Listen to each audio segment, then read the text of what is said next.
Hello guys, അങ്ങനെ ഞാൻ വീണ്ടും തിരിച്ചെത്തിയിരിക്കുകയാണ് ഗായ്സ്. 2025 കഴിയാറായപ്പോൾ എനിക്കൊരു ബോധോദയം ഉണ്ടായി. 2025 നല്ല ബെസ്റ്റ് ക്യാമറ ഫോൺസിനെ പറ്റി സംസാരിക്കാൻ.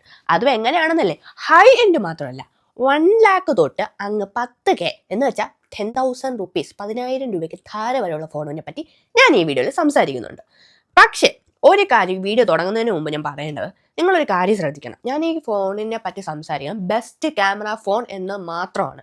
എന്ന് പറയുമ്പോൾ അതിൽ പെർഫോമൻസ് ഉൾപ്പെടുന്നില്ല, ഗെയിമിങ്ങിന് പറ്റിയ ഫോണാണോ എന്ന് ഉൾപ്പെടുന്നില്ല, സോഫ്റ്റ്വെയർസിനെ പറ്റി ഉൾപ്പെടുന്നില്ല. Just best camera phone.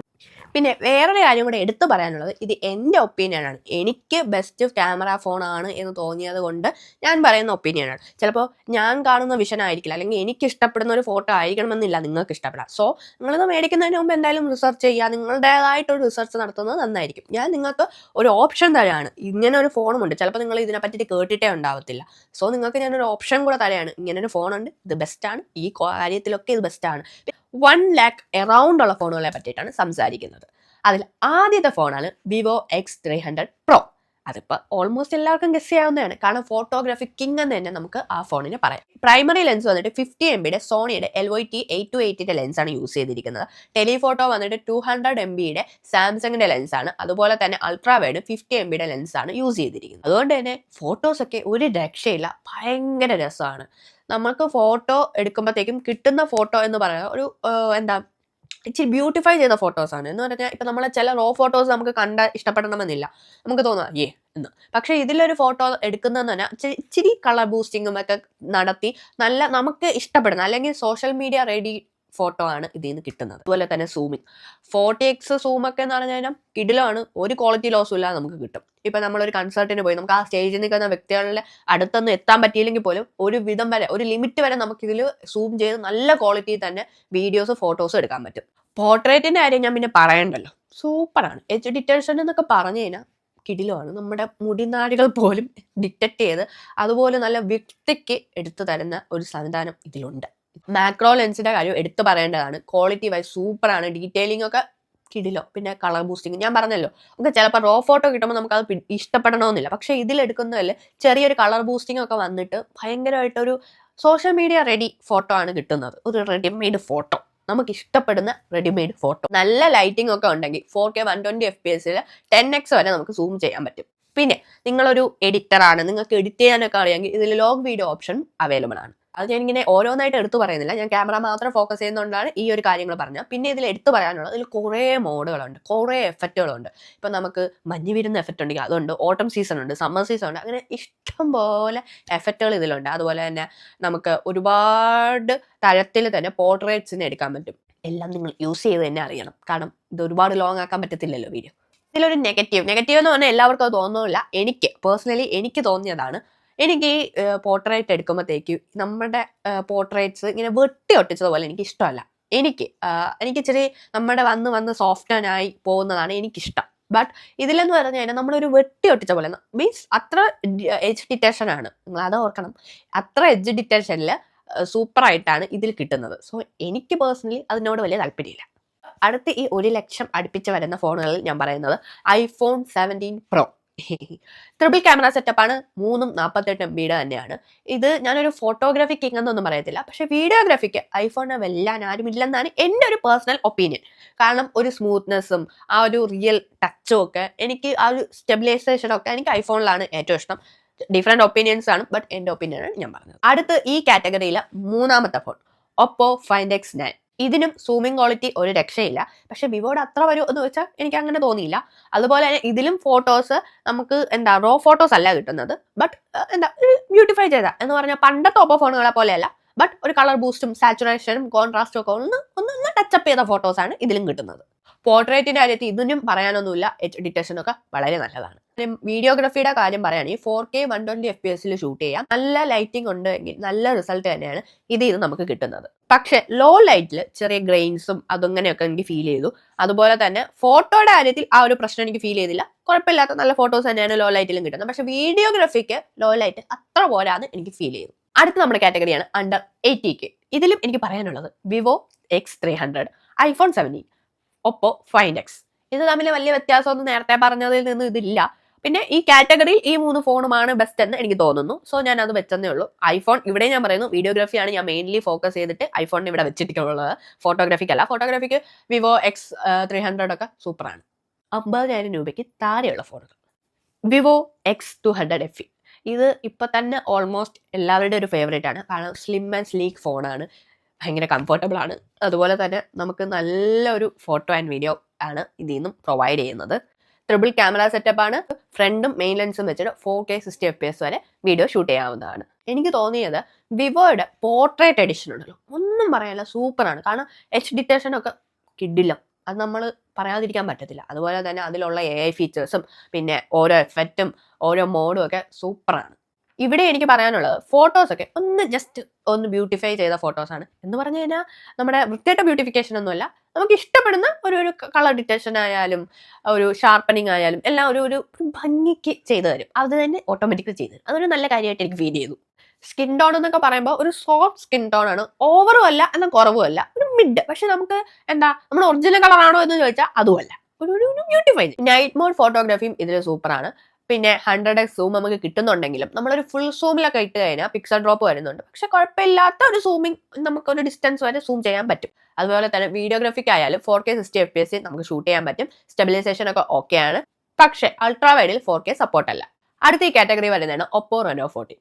നമുക്ക് ഒപ്പോയിലുള്ള നമുക്കൊരു മുൻധാരണ ആണല്ലോ ഒപ്പോ ഇങ്ങനെ ആയിരിക്കുമെന്ന്. ആ ഒരു ധാരണ തന്നെ തെറ്റിച്ചുകൊണ്ട് ഒപ്പോയ്ക്ക് ഇനിയും എല്ലാം സാധിക്കും, അല്ലെങ്കിൽ ഇനിയും ഒപ്പോയ്ക്ക് ഒരുപാട് നേട്ടങ്ങൾ കൈവരിക്കാനാകും എന്ന് കാണിച്ചുകൊണ്ട് നമ്മുടെ മാർക്കറ്റിൽ എത്തിയ ഒരു ഫോൺ തന്നെയായിരുന്നു ഒപ്പോ റെനോ 14. കാരണം ആരും പ്രതീക്ഷിച്ചില്ല ഒപ്പോയിൽ നിന്ന് ഇങ്ങനെ ഒരു ക്യാമറ അല്ലെങ്കിൽ ഇങ്ങനെ ഫോട്ടോ സെൻട്രിക് ആയിട്ടുള്ള ഫോൺ കിട്ടുമെന്ന്.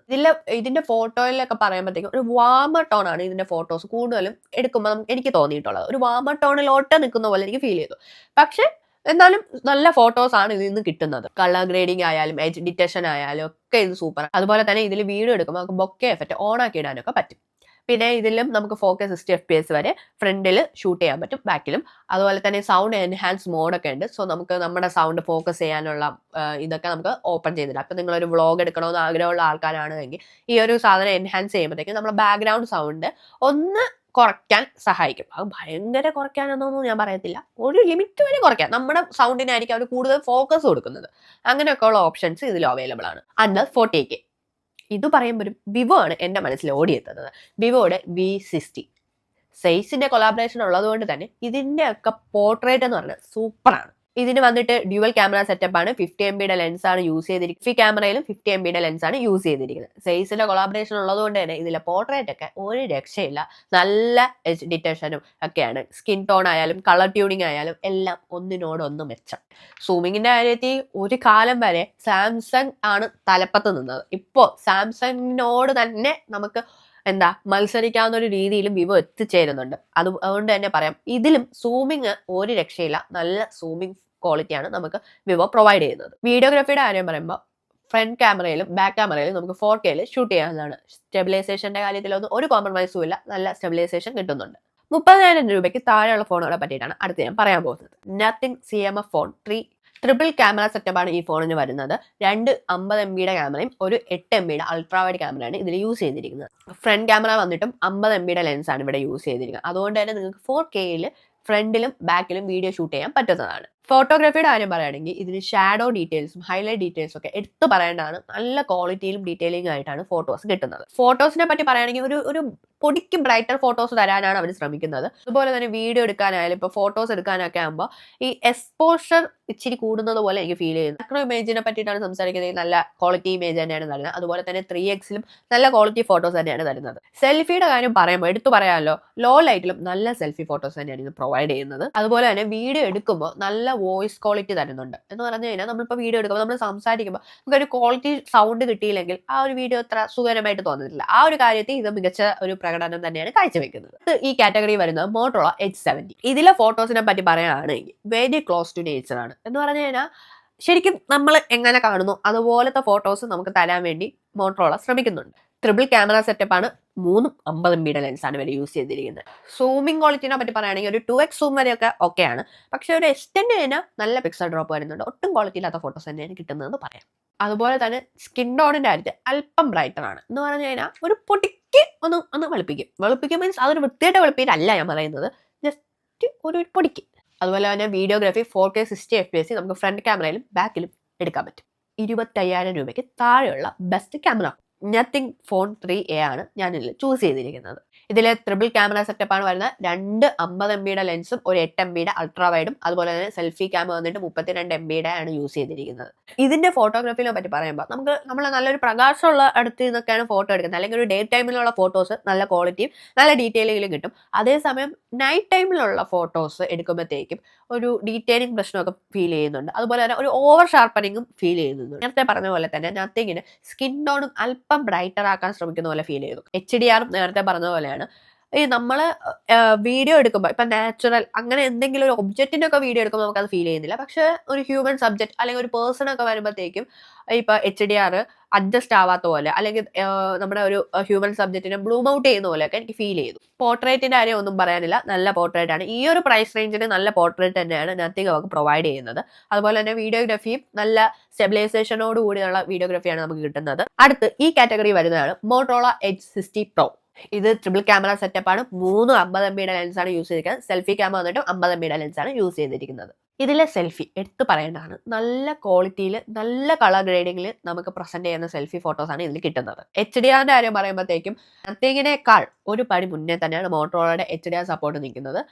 എനിക്ക് അങ്ങനെയാണ് ഫീൽ ചെയ്തത്. ലൈറ്റിംഗ് കണ്ടീഷനിലൊക്കെ HDR അഡ്ജസ്റ്റ് ആവുന്നത് മോട്ടോറോളയാണ് കുറച്ചുകൂടെ നല്ലതായിട്ട് എനിക്ക് ഫീൽ ചെയ്തത്. ഫോട്ടോഗ്രാഫിയുടെ കാര്യം പറയുമ്പോഴത്തേക്കും 4K 30 FPS നമുക്ക് വീഡിയോ ഷൂട്ട് ചെയ്യാൻ പറ്റും. അതും നല്ല സ്റ്റെബിലൈസേഷനോട് കൂടി തന്നെ ക്വാളിറ്റിയിൽ നമുക്ക് ഷൂട്ട് ചെയ്യാൻ പറ്റും. അടുത്തത് അണ്ടർ 20K 20,000 രൂപയ്ക്ക് താഴെയുള്ള ബെസ്റ്റ് ക്യാമറ ഫോൺസ്. ഈ കാറ്റഗറി വരുമ്പോൾ 3 ഫോണിനെ പറ്റിയായിട്ടാണ് ശരിക്കും പറയാനുള്ളത്. പക്ഷേ 2 ഫോൺ വളരെ ക്ലോസ് ആണ്, എന്ന് പറഞ്ഞാൽ വളരെ നേരിയ ചേഞ്ചസ് മാത്രമേ ഉള്ളൂ. അതുകൊണ്ട് ആ 2 ഫോൺ ഞാൻ ഒരുമിച്ചാണ് പറയുന്നത്. iQ EZ10R, വിവോ T4Rനെ പറ്റിയിട്ടാണ്. വീഡിയോയുടെ കാര്യമാണ് പറയുന്നതെങ്കിൽ നല്ല സ്റ്റെബിലൈസേഷൻ ആണ്. രണ്ടിലും 4K 30 FPS നമുക്ക് ഷൂട്ട് ചെയ്യാൻ പറ്റും. കളർ ട്യൂണിങ്ങിന്റെ കാര്യത്തിൽ പറയുകയാണെങ്കിൽ വിവോ ഒരു പടി മുന്നേ നിൽക്കുന്ന പോലെ തോന്നി. ഒരു നേരിയ എന്താ വെച്ചാൽ ഒരു പടി എന്ന് പറയുമ്പോൾ വലിയ പടിയല്ല, ഒരു ചെറിയ പടി, അങ്ങനെ ചെറിയ ചെറിയ വ്യത്യാസങ്ങൾ. കളർ ബൂസ്റ്റിങ്ങിലൊക്കെ കുറച്ചുകൂടെ നമുക്കൊരു ഭംഗി, നമുക്കൊരു പ്രിയം തോന്നുന്ന ഫോട്ടോസ് വിവോയിൽ എടുക്കുന്നതിലാണ് എന്ന് എനിക്ക് തോന്നി. എന്ന് പറഞ്ഞാൽ വിവോ T4Rൽ എടുക്കുന്ന ഫോട്ടോസ്. അൾട്രാ വൈഡിന്റെ കാര്യം വരുമ്പോഴത്തേക്കും പക്ഷെ iQ EZ10R ആണ് കുറച്ചുകൂടെ നല്ലതായിട്ട് എനിക്ക് ഫീൽ ചെയ്യുന്നത്. പിന്നെ പറയത്തക്ക വലിയ മാറ്റമൊന്നും 2 ഫോണിലും ഇല്ല. നല്ല കളർ ബൂസ്റ്റിംഗ് ആണ്, ഡീറ്റെയിലിംഗ് ഉണ്ട്, എല്ലാം ഉണ്ട്. സോ 2 ഫോണും ഈ ഒരു പ്രൈസ് റേഞ്ചിനും ഓക്കെയാണ്. ഈ പറഞ്ഞ ചെറിയ ചെറിയ വ്യത്യാസങ്ങളെ ഉള്ളൂ.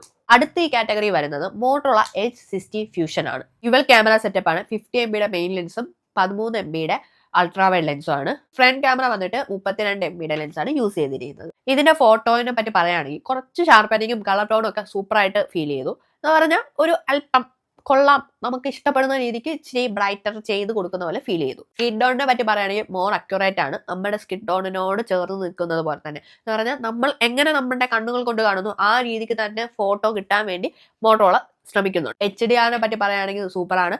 ഞാൻ നേരത്തെ പറഞ്ഞ പോലെ HDR അഡ്ജസ്റ്റ് ചെയ്യുന്നത് വളരെ നല്ല രീതിക്ക് തന്നെ ഇതിൽ അഡ്ജസ്റ്റ് ആവുന്നുണ്ട്. ആ ഒരു കാര്യത്തിൽ മോട്ടോറോള സംബന്ധിച്ചപ്പോൾ. പക്ഷേ പോർട്രേറ്റിന്റെ കാര്യം പറയുമ്പോൾ ആ ഒരു ഭംഗി എനിക്ക് തോന്നിയില്ല. കുറച്ച് എഡ്ജ് ഡിറ്റക്ഷൻ ആയാലും ഇച്ചിരി കുറവ് പോലെ എനിക്ക് ഫീൽ ചെയ്തു. എനിക്ക് നേരത്തെ പറഞ്ഞല്ലോ, നമ്മൾ കാണുന്ന ആ കളർ തരാൻ ശ്രമിക്കുന്നുണ്ട്. പക്ഷേ പോർട്രേറ്റിൽ വരുമ്പോഴത്തേക്ക് ഇച്ചിരിയും കൂടെ ബ്രൈറ്റർ ആക്കാൻ വേണ്ടി ശ്രമിക്കുന്ന പോലെ ഫീൽ ചെയ്തു. നമ്മൾ ആ കാണുന്ന കളറൊന്നുമല്ല, കുറച്ച് ബ്രൈറ്റ് കളേഴ്സാണ് നമുക്ക് തരുന്നത്. വീഡിയോഗ്രാഫിയുടെ കാര്യം പറയുമ്പോഴത്തേക്ക് 4K 30 FPS ഷൂട്ട് ചെയ്യാൻ പറ്റും. വീഡിയോ ഡീറ്റെയിൽ ക്യാപ്ചറിങ്ങും HDRും പിന്നെ സ്റ്റെബിലൈസേഷനും ഒക്കെ ഈ ഒരു പ്രൈസ് റേഞ്ചിന് വളരെ നല്ല ഒരു ഇതായിട്ട് തോന്നി. 15,000 രൂപയ്ക്ക് താഴെയുള്ള best camera phone nothing CMF 2 Pro ആണ്. ഇതിൽ ട്രിപ്പിൾ ക്യാമറ സെറ്റപ്പാണ്. 2 50 MB ലെൻസും ഒരു 8 MB അൾട്രാ വൈഡ് ലെൻസുമാണ് യൂസ് ചെയ്തിരിക്കുന്നത്. സെൽഫി ക്യാമറ വന്നിട്ട് 16 MB ലെൻസാണ് ഇതിൽ യൂസ് ചെയ്തിരിക്കുന്നത്. അതുപോലെ തന്നെ ഇതിന്റെ വേറൊരു പ്രത്യേകത, എക്സ്ട്രാ ലെൻസ് നമുക്ക് ഫിറ്റ് ചെയ്യാൻ പറ്റും. പക്ഷേ ആ എക്സ്ട്രാ ലെൻസ് നിങ്ങൾ എക്സ്ട്രാ പൈസ കൊടുത്ത് വാങ്ങേണ്ടി വരും. ഓക്കെ, സ്കിൻ ടോൺ ഓക്കെ ആണ്. പക്ഷെ അത് നമ്മൾ ഫോട്ടോസ് നോക്കുമ്പോഴത്തേക്ക് ഒരു അല്പം ബ്രൈറ്റർ ഫോട്ടോസ് അല്ലെങ്കിൽ കളർ ബൂസ്റ്റ് ചെയ്ത ഫോട്ടോസ് ആണതുപോലെ എനിക്ക് ഫീൽ ചെയ്തു. നൈറ്റ് ഫോട്ടോഗ്രാഫിയുടെ കാര്യം പറയുമ്പോഴത്തേക്കും ഓക്കെ ആണ്. അപ്പം നിങ്ങൾ ആലോചിക്കണം, ഈ പ്രൈസ് റേഞ്ച് 10,000 രൂപയുടെ അടിയിൽ ഓക്കെ ആണിത്, ഒരു സംശയമില്ല. വീഡിയോഗ്രാഫിയുടെ കാര്യം പറയുകയാണെങ്കിൽ ബാക്കിൽ നമുക്ക് 4K 30 FPS വരെ ഷൂട്ട് ചെയ്യാൻ പറ്റും. പക്ഷെ സെൽഫി ക്യാമിൽ വന്നിട്ട് 1080p ഷൂട്ട് ചെയ്യാൻ പറ്റുള്ളൂ. സോ ആ ഒരു ക്വാളിറ്റി, ആ വീഡിയോയുടെ ക്വാളിറ്റി ഡിഫറൻസ് ഉണ്ട്. കാരണം 4Kയിൽ നമ്മൾ ഷൂട്ട് ചെയ്യുന്ന ക്വാളിറ്റി ഒന്നും എന്തൊക്കെ പറഞ്ഞാലും 1080p കിട്ടത്തില്ല. സോ ആ ഒരു ക്വാളിറ്റി ഡിഫറൻസ് ഉണ്ട്. പക്ഷേ ഞാൻ എപ്പോഴും പറയുന്നത് ഈ പ്രൈസ് റേഞ്ചിന് അത് ഓക്കെ ആണ്. 10,000 അല്ലെങ്കിൽ 10,000 രൂപയ്ക്ക് താഴെയുള്ള ഫോൺ ഈ ഒപ്പോ A5X ആണ് നമ്മുടെ അതി 10,000 റുപ്പീസിന് താഴെയുള്ള ബെസ്റ്റ് ക്യാമറ ഫോണിൽ എനിക്ക് തോന്നിയിട്ടുള്ളത് ഈ ഒരു ഫോണാണ്. 32ന്റെ റയർ ക്യാമറയും 5 MB ഫ്രണ്ട് ക്യാമറയാണ് ഇതിൽ ഉള്ളത്. എങ്കിലും ഞാൻ പറയാലോ, ഈ ഒരു പ്രൈസ് റേഞ്ചിൽ ഈ ഫോണിലെ ഫോട്ടോസ് വളരെ നല്ലതായിട്ട് എനിക്ക് ഫീൽ ചെയ്തു. കളർ ഗ്രേഡിംഗ് ആയാലും ഷാർപ്പനിങ് ആയാലും എക്സ്പോഷറിങ് ഒക്കെ ഇതിൽ കുറച്ചുകൂടെ നല്ലതായിട്ട് എനിക്ക് ഫീൽ ചെയ്തു ഈ ഒരു പ്രൈസ് റേഞ്ചിന്. നിങ്ങൾ ഒരിക്കലും ഈ ഒരു ഫോണും വേറൊരു ഫോണുമായിട്ട് കമ്പയർ ചെയ്ത് നീ ഇത് പറഞ്ഞില്ലേ അങ്ങനെ വിചാരിക്കുന്നത്. ഞാൻ പറഞ്ഞത് ഈ ഒരു പ്രൈസ് റേഞ്ചിന് ഈ ഒരു ഫോൺ നല്ലതായിട്ട് എനിക്ക് ഫീൽ ചെയ്തു. ഈ ടൈമൊക്കെ വരുമ്പോഴത്തേക്കും ഡീറ്റെയിലിംഗ് കുറവാണ്. കാരണം അറിയാലോ, 32 MB റയർ ക്യാമറയും 5 MB ഫ്രണ്ട് ക്യാമറയുണ്ട്. അതിന് വർക്ക് ചെയ്യുന്നതിന് ഒരു പരമാവധി ഉണ്ട്. അത് വെച്ചൊക്കെ ഇത് മാക്സിമം വർക്ക് ആവുന്നുണ്ട്. ബട്ട് ഓക്കെ ആണ്, ഫോട്ടോസ് കിട്ടുന്നുണ്ട്. പക്ഷേ ഡീറ്റെയിലിംഗ് കുറവാണ്. നല്ല ലൈറ്റിംഗ് കണ്ടീഷൻ, ഡേ ടൈമിലൊക്കെ ഇതിന്റെ ഫോട്ടോ ക്വാളിറ്റി നല്ല ഡീറ്റെയിലിംഗ് തരുന്നുണ്ട്. എങ്കിലും ഒരു കുറവ് പോലെ ഞാൻ പറയാണ്, ഇപ്പം നമ്മൾ ബ്രൈറ്റ് കളർ അല്ലെങ്കിൽ ഡീപ്പ് കളേഴ്സ് ഒക്കെ എടുക്കുമ്പോഴത്തേക്കും അത് കുറച്ചും കൂടെ ഒന്ന് എക്സ്പോഷർ കൂട്ടി തരുന്ന പോലെ എനിക്ക് ഫീൽ ചെയ്യുന്നുണ്ട്. ആ ഫോട്ടോസിലൊക്കെ കുറച്ചുകൂടെ ഒരു കളർ ബൂസ്റ്റ് കൊടുക്കുന്ന പോലെ എനിക്ക് ഫീൽ ചെയ്യുന്നുണ്ട്. വീഡിയോഗ്രാഫിയുടെ കാര്യം പറയുമ്പോഴും സ്റ്റെബിലൈസേഷൻ ഒക്കെ ആണ്, വലിയ കുഴപ്പമില്ല, എന്നാൽ ഭയങ്കര ഭീകരമല്ല. ഈ റേഞ്ചിന് ഇത്രയും സൂപ്പർ സാധനം കിട്ടിയോ എന്നൊന്നും ചോദിക്കേണ്ട. ഓക്കെ, അത്രേ ഉള്ളൂ, സൂപ്പർ അല്ല. സോ ഈ വീഡിയോ ഇവിടെ അവസാനിക്കുകയാണ്. അപ്പോൾ നിങ്ങൾക്ക് ഈ വീഡിയോ ഹെൽപ്ഫുൾ ആയിരിക്കുമെന്ന് ഞാൻ വിചാരിക്കുന്നു. സോ ഈ വീഡിയോ ഹെൽപ്ഫുൾ ആയിട്ടുണ്ടെങ്കിൽ എന്നെ സബ്സ്ക്രൈബ് ചെയ്യണം, ലൈക്ക് ചെയ്യണം, ഷെയർ ചെയ്യണം. അപ്പോൾ ബൈ.